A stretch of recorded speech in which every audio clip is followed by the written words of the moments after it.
काली मिट्टी से लेकर ज्वालामुखी शैलों तक मालवा का पठार एमपीपीएससी के लिए क्यों महत्वपूर्ण है।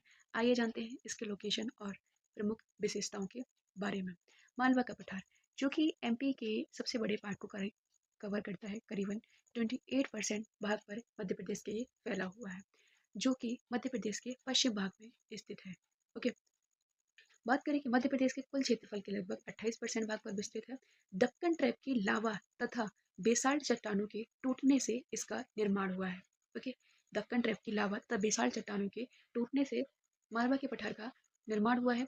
प्रमुख अगर मैं इसके डिस्ट्रिक्ट्स की बात करूं तो ये फैला हुआ है इंदौर, उज्जैन, देवास, आगरमालवा, रतलाम, धार और झाबुआ। ये जिले हैं जिस पे मालवा का पठार फैला हुआ है।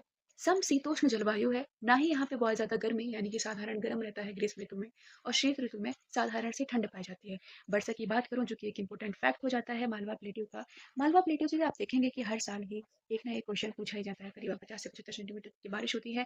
यहाँ की अगर मैं जलवायु कहूँ तो शुष्क पर्णपाती वन पाए जाते हैं, यानी कि जलवायु होती है। बबूल, पलाश और तेंदुपत्ता यहाँ पे देखने को मिलेगा आपको। मेनली अगर मैं सॉइल की बात करूँ जो कि एक इम्पोर्टेंट फैक्ट भी बन जाता है, ब्लैक सॉइल पाई जाती है। सोयाबीन, कपास, गेहूं, ज्वार तथा मूंगफली की प्रमुख रूप से खेती की जाती है। चंबल, छिप्रा, पार्वती, गंभीर, खान, माही ये कुछ प्रसिद्ध और नदियां हैं यहाँ की मालवा के पठार की। यह मध्य प्रदेश का सबसे बड़ा प्राकृतिक क्षेत्र है। इसे गेहूं की डलिया, इसे बास्केट ऑफ बीट भी कहते हैं। क्या कहते हैं? बास्केट ऑफ वीट के नाम से भी जाना जाता है। गेहूं की डलिया कहा जाता है।